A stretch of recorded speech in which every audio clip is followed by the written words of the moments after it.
Some people are gonna be like, oh, this is comedy bullshit, and I'm gonna be like, well, a character that was left in the fucking dark just unlocked the Byakugan, pummeled Boruto into the fucking wall, and knocked out a Hokage with a finger. What the fuck is going on here? And because of Himawari, Naruto missed out on a very important moment in his life. You know, the part where he's like, hey, everybody, all of you thousands of people, I'm your fucking leader now. You know, that's an important part, and as somebody like Naruto, who probably had dreams about a moment of standing in front of such a large group of people and telling them that he's the protector of them all, like, he's probably dreamt about that day in and day out when he was a kid, and Himawari, one of his little brats, ruined all of that. Every previous Hokage had an inauguration ceremony, and Naruto didn't even fucking have one. It was Konohamaru's inauguration ceremony, so if anything, Konohamaru's the new fucking Hokage. We saw the first Hokage standing in front of the village. Granted, it was small, with his brother Tobirama. The Senju brothers are at the forefront of a small population of people and shit. We didn't really see the third Hokages. I don't believe we did. We saw Minato getting elected in. Granted, it was for a short period of time because he got killed a little after that, but it happened. After the village was completely destroyed by Orochimaru, Tsunade came to the village and gave that fucking speech in front of the crowd, but Naruto, he didn't even have one. Himawari ruined that shit, and Konohamaru could have done some, like, really funny things with this. He could have turned Naruto into some sexy hot model or gave him a pair of tits as he was delivering that speech. He could have transformed Naruto's dick so big that shit went right through half the crowd, maybe killing a couple people in the process. But jokes aside, I was actually really looking forward to seeing Naruto getting elected, and I wanted to see, like, Might Guy crying in the fucking crowd, Iruka Sensei just dying of tears, Sakura not being in the ceremony so we can rant on her some more, but reality sucks. Sakura's in the picture, Might Guy's probably in his wheelchair getting a blowjob somewhere in a room. Dude deserves blowjobs for what he did in the war, but he still should be here. And Iruka's not crying. They're like, what the fuck is wrong with you, Iruka? This is the same kid who saved you from Mizuki, who saved your life as a little fucking kid when everybody called him a monster and shit. You gave him that headband there. You saw him go 0 to 100 real slow. And Iruka looks like he's ready to receive some free benefits from his student becoming the Hokage and shit. Less rent-free ramen meals or something. Cry, motherfucker, but I do like this realistic element because Naruto's always been a messy guy. Like, he'll make sure he prepares for everything even though he was sleeping in. Boruto had to jump on top of him to fucking wake up. His family was fighting in the process. Everything was so unorganized. Hinata was literally the only one keeping this shit somewhat together. However, this is Naruto we're talking about. This is what we got to expect. And him passing out, missing the actual, hey guys, I'm your new leader, is kind of expected of him. This is the same kid who always came late to class, messed with everybody, pulled pranks on people, and ended up being the last one in the group. If anything, if he were to be the one to give this inaugurational shit, he'd probably mess around so much to the point where everybody wouldn't even take him seriously no more. You could tell Kakashi's happy that real shit didn't go down. And I mean, all of this was so bad that Naruto's uniform wasn't even made on time, and why the fuck do we have the same lady making the same uniform for every single Hokage 1 through 7? She didn't even make the fucking uniform on time for Kakashi, and she barely made it on time for Naruto. It's cool that you've kept this job for so long, but pass this job down to somebody else. Like,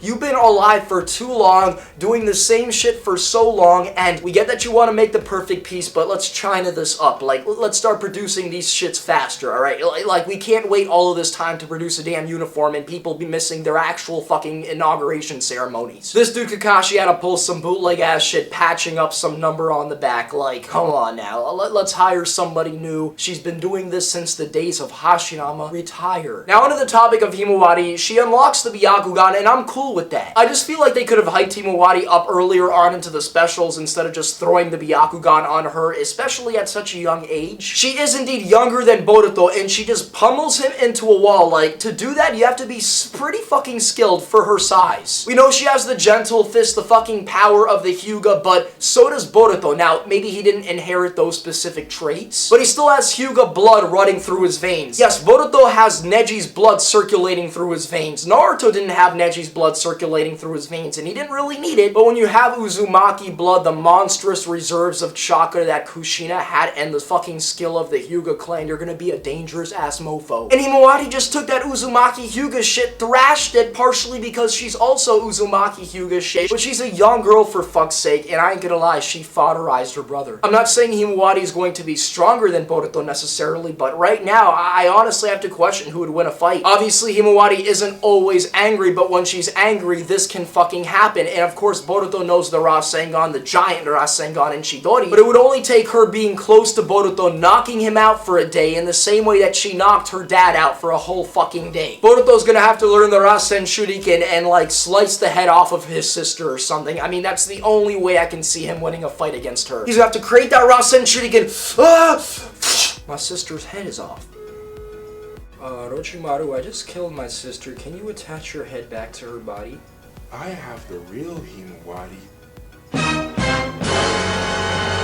She knocked out her dad with one fucking finger, the 7th Hokage. Now, granted, you could say it's because it's a Hyuga technique and she can hit the certain chakra point, crashing the entire chakra system, knocking somebody out. And Naruto has a lot of chakra circulating, a lot of things running, so it'd affect him more than the regular person. But this little fucking girl knocked out her fucking 7th Hokage father, like, what? I don't know, Himawari might make it into the draw. She might be an even better rival for Sarada than Boruto might be. And I think the top of this generation's actually going to be Mitsuki, but we simply don't know anything about him yet, and he's going to be the number 1, Boruto's going to be the number 2, Sarada's going to be the number 3, and motherfucking Himawari's in the draw at number 4. Or she's number 1 because she just knocked out the 7th Hokage. Like, she might be one of the only people in the entire Naruto universe that can do that.